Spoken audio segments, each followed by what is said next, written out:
నేను ఇంగ్లాండ్ దేశానికి 99లో వెళ్ళాను అని చెప్పడం కంటే దేవుడే తీసుకెళ్ళాడు. అలా దేవుడు నన్ను ఇంగ్లాండ్ దేశానికి తీసుకెళ్ళినప్పుడు ఆ రోడ్డు పక్కన ఒక మందిరం ఉంది. నేను బస్సులో ప్రయాణం చేస్తుంటే నాకు ఒక మందిరం కనిపించింది. ఆ మందిరాన్ని చూసిన వెంటనే ఆ మందిరానికి వెళ్ళాలనిపించింది. కాబట్టి బస్సులో గబగబా, నేను సాధారణంగా బస్సులోంచి ఉరకకూడదు ఇంగ్లాండ్లో, మనకు అలవాటు కదా మధ్య ఉరికేయటం. బస్సు వెళ్తానే ఉంది, నాకు అనుకూలమైన సమయం వచ్చినప్పుడు ఉరికేసా మందిరానికి వెళ్ళా. నేను కొత్తగా వచ్చిన విశ్వాసిని ఏమో అని చెప్పి అక్కడ ఉన్నటువంటి గేట్ దగ్గర ఉన్న వ్యక్తి నన్ను చూసి చాలా ప్రేమగా ఆప్యాయంగా పలకరించి ప్లీజ్ కమ్ బ్రదర్ అని చెప్పి లోపల తీసుకొచ్చి చాలా ప్రేమగా మాట్లాడుతున్నప్పుడు అప్పుడు నేను అన్నాను, పర్మిషన్ ఇస్తే ఒకసారి మీ పాస్టర్ గారితో మాట్లాడతాను అన్నాను.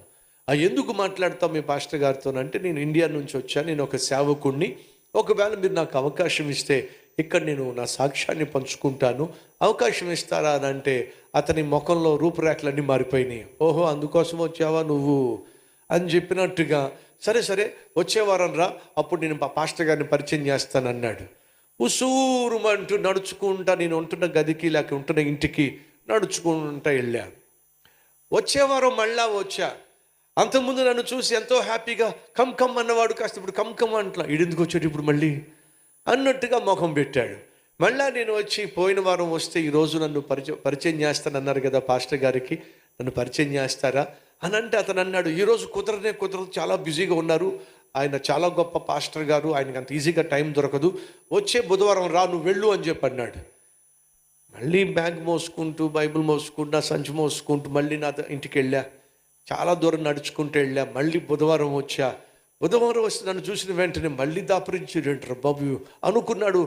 నువ్వు మళ్ళీ వచ్చావేమిటి, మీరు చెప్పారు కదా ఈరోజు పాస్టర్ గారిని పరిచయం చేస్తారని చెప్పి అన్నారు కదా, కాబట్టి మళ్ళా వచ్చా అని అంటే, ఈరోజు బుధవారం ప్రత్యేకంగా, ఈరోజు స్త్రీల కూడిక కాబట్టి మగవాళ్ళు మాట్లాడడానికి వీల్లేదు, వచ్చేసండి రా అన్నాడు.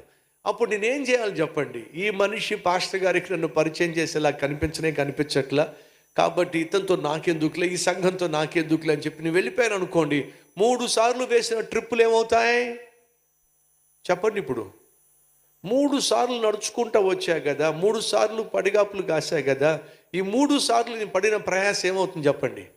వ్యర్థమైపోతుంది. నాకున్న నమ్మకం ఏమిటంటే 4వసారి అన్నా నేను ఇక్కడ సాక్ష్యం చెప్పే అవకాశం నాకు దొరుకుతుందేమో అని చెప్పి మళ్ళీ 4వసారి వచ్చాను.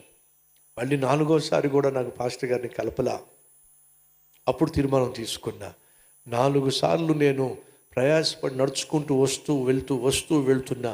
ఇప్పుడు నేను నిర్ణయం తీసుకున్నా, నేను ఈ సంఘంలో వాక్యము చెప్పేంత వరకు ఈ క్యాండిడేట్ని విడిచిపెట్టను, ఈ సంఘాన్ని కూడా విడిచిపెట్టను, తీర్మానం తీసేసుకున్నా. ఎందుకయ్యా అంటే, అప్పటికే నేను ఆ సంఘంలో సాక్ష్యం చెప్పడానికి, వాక్యం చెప్పడానికి చాలా సమయాన్ని నేను ఖర్చు చేశా, చాలా శక్తిని నేను ఎనర్జీని నేను ఖర్చు చేశా. ప్రతిఫలం లేకుండా ఈ ప్రయాసం ఉండడానికి వీలు లేదు. ఏమైందో తెలుసా అండి, 5వసారి అనుకుంటా, నా గోల భరించలేక, అదేమో ఒక సెలబ్రేషన్ టైం, ఏదో ఒక ప్రత్యేకమైన మీటింగ్. అది నైజీరియా నుంచి ఒక సేవకుడిని స్పెషల్గా పిలిపించారు ఆ రోజు వాక్యం చెప్పడానికి. అదే సమయంలో ఈ మనిషి తీసుకెళ్ళి అక్కడున్న బిషప్ గారికి పరిచయం చేశాడు. అయ్యా, చాలా కాలంగా మన మందిరానికి వస్తున్నాడు, మిమ్మల్ని కలవాలని చెప్పి ఆశపడుతున్నాడు, ఇప్పటికీ 4-5 సార్లు వచ్చాడు, తీసుకొచ్చాను, ఒక్కసారి మీరు మాట్లాడితే చాలు అని చెప్పండి. పాపం ఆ బిషప్ గారు నన్ను చూసిన వెంటనే దేవుడు తన మనసులో నా పట్ల దయను పుట్టించాడు. అడిగాడు, బాబు నువ్వేమిటి, ఎవరు నువ్వు అంటే నేను చెప్పాను, ఇట్లా భారతదేశం నుంచి వచ్చాను, నేను ఒక సువార్థికుణ్ణి, ఒక సేవకుణ్ణి. సరే మరి ఇప్పుడు ఎందుకు వచ్చావు ఇక్కడికి? 4-5 సార్లు వచ్చానండి, నా సాక్ష్యం పంచుకోవాలి, వీలైతే క్లుప్తంగా ఒక వాక్యం, ఒక సందేశాన్ని ఇవ్వాలని చెప్పి. ఈ 4 సార్లు కూడా అవకాశం దొరకలేదు. మీరు ఏదైనా ఒకవేళ సమయం ఇస్తే, మీరు ఇచ్చిన సమయంలో నా సాక్ష్యాన్ని పంచుకుంటా, నా వాక్యాన్ని పంచుకుంటా అని అంటే ఆ బిషప్ గారు వెంటనే, అలానా, అయితే ఒక పని చేయి, 10 నిమిషాలు నీకు సమయం ఇస్తా.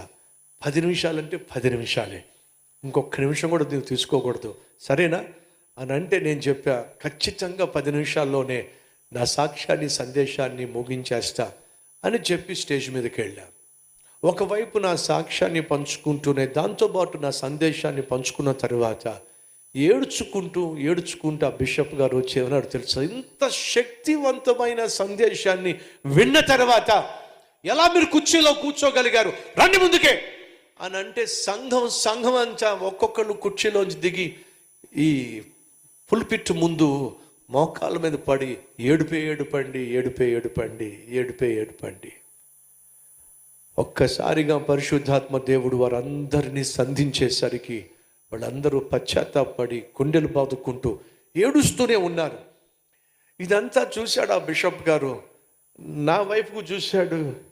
10 నిమిషాలే వాక్యం చెప్పాడు కానీ ఇదేమిటిది, ఇంతమంది పశ్చాత్తాపడుతున్నారేమిటి, ఇలా పశ్చాత్తాపడుతున్నారేమిటి అని చెప్పి, సరే ఈరోజు మన మీటింగ్ ప్రత్యేకమైన మీటింగు, నైజీరియా నుంచి మనకు స్పెషల్ స్పీకర్ వచ్చాడు కాబట్టి మీరు అందరూ వెళ్ళి మేము ఈ కుర్చీలో కూర్చోండి, వెళ్ళండి అంటే ఎవరు వెళ్ళలేదండి. అలాగే మోకాల మీద పడి, అలాగే ప్రార్థన చేస్తూ, అలాగే పశ్చాత్తాపడుతూ, అలాగే కన్నీళ్లు గారుస్తూ ఉన్నాడు. ఆ బిషప్ గారు వచ్చి, సరే ఇంక వెళ్ళండి, వెళ్ళి కూర్చోండి, మన ప్రోగ్రాం కంటిన్యూ చేసుకుందాం అని అంటే ఒక 10-15% మంది వెళ్ళి కుర్చీలో కూర్చుంటే, సరే మీరు వాక్యం మొదలు పెట్టండి అని చెప్పి గెస్ట్ స్పీకర్ని పిలిచి, మీరు వాక్యం చెప్తే అప్పుడు వెళ్ళి కూర్చుంటారని చెప్పి పాపం ఆయన వచ్చి వాక్యం చెప్తుంటే ఎవరూ వెళ్ళలేదండి. ఆ పశ్చాత్తాపడేవాళ్ళు అలాగే పశ్చాత్తాపడుతున్నారండి. ఆ బిషప్ గారు నా చేయబట్టుకుని, ఎవరో బాబు నువ్వు ఎక్కడి నుంచి వచ్చావు, ఇంత శక్తి కలిగిన సందేశాన్ని మా సంఘంలో అందించావు. 4-5 సార్లు గుమ్మం దగ్గర ఆపేశాడు, చూసారా?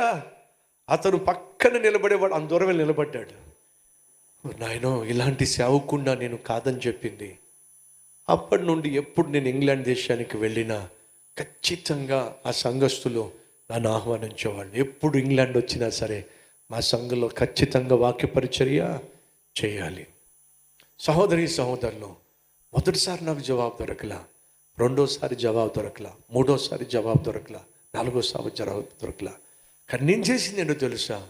పట్టుదల పోగొట్టుకోకుండా మళ్ళీ నా ప్రయత్నం నేను చేశాను.